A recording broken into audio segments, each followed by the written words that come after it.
नमस्कार। आज हम राज शामानी की किताब बिल्ड डोंट टॉक के हिंदी सारांश, जिसका नाम है बातें नहीं कर्म, जीवन के अनसुलझे सबक, उससे मिले विचारों पर थोड़ी गहराई से बात करेंगे। हमारे पास इस सारांश के कुछ मुख्य अंश हैं और हमारा मकसद है कि हम इसमें से जो काम की बातें हैं, जो प्रैक्टिकल सबक हैं, उनको समझें। इसकी शुरुआत ही एक बड़े मजबूत विचार से होती है कि भाई सोचो कम, करो ज्यादा। मतलब ये किताब करने पर बहुत जोर देती है। तो चलिए देखते हैं कि क्या है इसमें।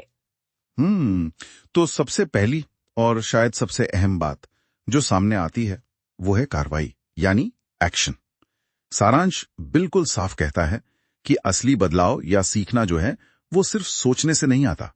आपको मैदान में उतरना पड़ेगा, काम करना पड़ेगा। हाँ, और ये इसलिए भी महत्वपूर्ण है क्योंकि अक्सर हम लोग सही वक्त का इंतजार करने में या एक परफेक्ट प्लान बनाने में ही बहुत समय लगा देते हैं। और यहाँ एक दिलचस्प बात है असफलता को लेकर। किताब कहती है कि असफलता से डरो मत, उसे सीखने का एक हिस्सा समझो और फिर से कोशिश करो। ये पारंपरिक सोच से काफी अलग है ना, जहाँ फेल होना मतलब सब खत्म। बिल्कुल, ये तो एकदम नजरिया बदलने वाली बात है। अच्छा, फिर दूसरा अहम विचार जो मुझे लगा वो था किसी एक स्किल में महारत हासिल करना और फिर उसी एक स्किल का इस्तेमाल करके कमाई के कई अलग अलग रास्ते बनाना। ये नहीं कि 10 चीजों में थोड़ा थोड़ा। सही कहा, एक चीज में उस्ताद बनो।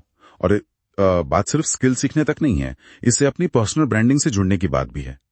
मतलब आपकी पहचान सिर्फ आपके काम से नहीं बल्कि आपकी कहानी, आपकी सीख, यहाँ तक कि आपकी जो असफलताएं रही हैं उनसे भी बनती है। अच्छा, मतलब अपनी गलतियों या असफलताओं को भी सामने रखना। हाँ बिल्कुल, सारांश इसी पर जोर देता है। पूरी प्रामाणिकता से अपनी यात्रा दिखाओ, तभी तो लोग आपसे जुड़ेंगे, भरोसा करेंगे। ये दिलचस्प है। अच्छा, नेटवर्किंग के बारे में भी इसमें कुछ अलग कहा गया है।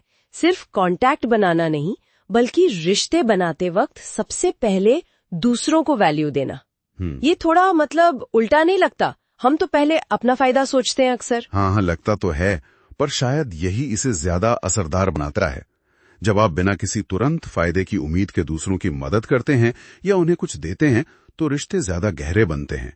ये लेन देन वाली बात नहीं रहती, साझेदारी वाली बात हो जाती है।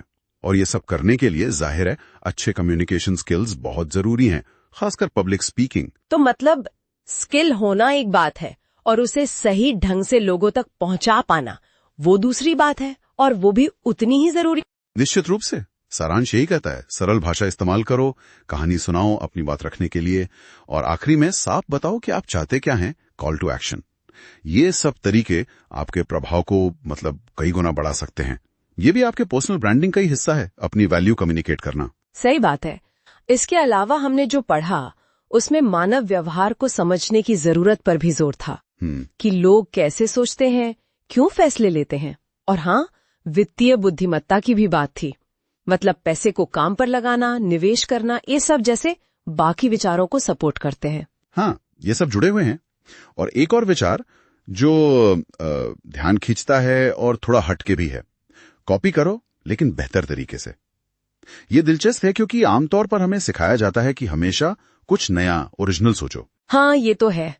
कॉपी करना ना तो अक्सर बुरा माना जाता है। बिल्कुल, पर यहाँ इशारा यह है कि शायद असली खेल हमेशा एकदम नया आइडिया लाने में नहीं है, बल्कि जो पहले से मौजूद सफल मॉडल हैं उनसे सीखो और उन्हें बेहतर बनाओ। ये उद्यमिता के लिए एक बहुत ही प्रैक्टिकल नजरिया है। ये वाकई काफी प्रैक्टिकल सलाह है। लेकिन सारांश में किताब की कुछ सीमाओं का भी जिक्र था, जैसे कि अध्याय बहुत छोटे हैं, शायद 3 से 5 पेज के। तो हो सकता है कुछ लोगों को लगे कि बातें थोड़ी ऊपर ऊपर से की गई हैं, ज्यादा गहराई नहीं है। हाँ, ये मुमकिन है, और लेखक ने यह भी ईमानदारी से बताया कि उन्होंने होस्ट राइटर की मदद ली थी। अच्छा, ये भी बताया है। और ये पारदर्शिता अच्छी बात है। इससे हमें यह अंदाजा लगता है कि किताब का मकसद शायद बहुत गहरा अकादमिक ज्ञान देना नहीं है। इसका फोकस ज्यादा एक्शन ओरिएंटेड सलाह देने पर है, खासकर उन लोगों के लिए जो अपना कुछ शुरू करना चाहते हैं, अपनी ब्रांडिंग बनाना चाहते हैं।